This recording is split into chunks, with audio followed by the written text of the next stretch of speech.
jërëjëf lan mooy objectifu Jamra muy question. waaye Jamra day wax dëgg yàlla ñu bari dañuy faral di réeré mbir ne. ab journal la woon. bi muy doogu juddu ci mois de février 1983.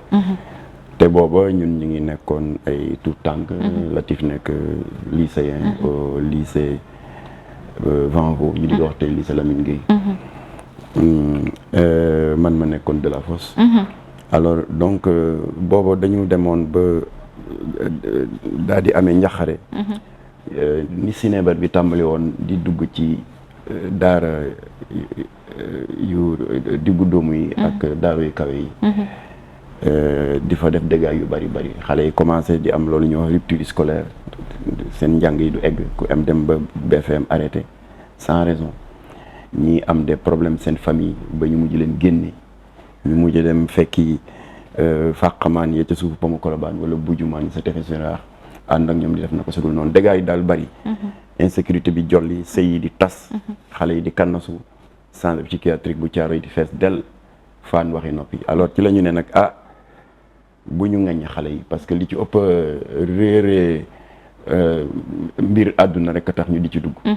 rawatina dañuy dajeek ay borom bopp yu leen ëpp xam-xam. mu di les réseaux de narcotrafiquants. am ay technique de marketing yu yéeme ñoom ñoo leen ciy dugal. ay affaire bi day tax nga jëli science. day tax boo jàngee leçon yi mu gaaw a mokk. wax yu ne nga di ciy dégg. alors ci la ñu créé woon nag journal boobu tuddee ko Jamra. avec comme sous-titre la revue sénégalaise des dossiers sociaux. alors mensuel la woon nag. évidemment suñu premier numéro ñu ngi ko jagleeloon mbirum drogue. dal di interroger ay borom xam-xam yu mel ni rahmatullah alayhi docteur Omaïs benn libano-syrien.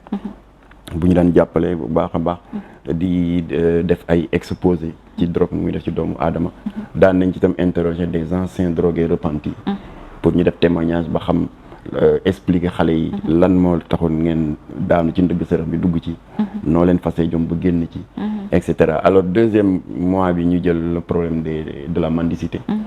taalibe yi ak ñiy bàkkoo ne ñiy wuyoo ne ay sëñ daara lañ ndeke ay saay-saay lañu. dal di infiltrer cette noble corporation des maîtres coraniques. di fa def naka sudul noonu beneen numéro ñu jël la prostitution beneen numéro ñu jël la franc-maçonnerie et cetera. voilà foofu la ñu amee suñu premier procès. loge maçonnique bu Dakar porté ñu plainte pour diffamation injure publique. waaye ci gàttal ñun itam ñu gën leen say-say. dem fexe ba sàcc benn feuille de présence seen benn réunion bu ñu doon def ci seen local bi nekk ci ginnaaw assemblée nationale.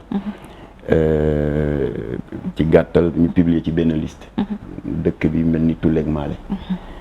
alors mujj gi nag jouru procès bi. fekk xalif yu bari jël position. position bi ci gën a fës mu di bu sëñ Abdoulaye Sy Dabakh. ba tey boo duggee ci YouTube nga tàppee Maam Abdou. espace franc-maçon. xutba bu tàng ba mu defoon. pour soutenir ñu mu nga fa ba tey. sëñ Abdoulaye Mbacké jàppale ñu. sëñ Baye Seydi Thiaw alors jour procès bi nag franc-maçon yi daw. parce que seen avocat rek mooy ñëw lay et cetera donc front yi di ubbeeku. ba mujj gi nag ñu dem ba ne daal journal doyatul. nañ ko ubbi def ko ONG. alors moo tax nag 10 ans plus tard mu nekk ONG bi nag permettre nañu ñu am une percée à l'Assemblée nationale. à travers la branche politique de RDS. kooku ñu bari dañ koy fàtte.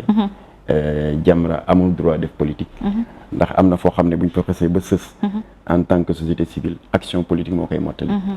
alors loolu waral ñu créer sur les flancs de Jamra le RDS Rassemblement démocratique sénégalais loolu moo ñu mayoon en 2007 ñu dugg assemblée. am fa siège député. lu ñu yàgg di xeex pendant 10 ans 15 ans te amuñ ci résultat. ba ñu duggee assemblée en moins de 6 mois. on a réussi à faire voter par nos collègues députés la loi 2007-31 qui criminalise le délit de trafic de drogue. Après nag évidemment récemment Jamra diversifié na ses actions dugg léegi dans la médiation sociale. di jàppale les veuves et les orphelins des anciens combattants de la guerre du Golfe. bi nga xam ne ay nit yu wow xol ñoo détourné indemnisation yi Nations Unies envoyé. voilà xëy na suñu dernière médiation mooy coow Adji Sarr Sonko et cetera voilà.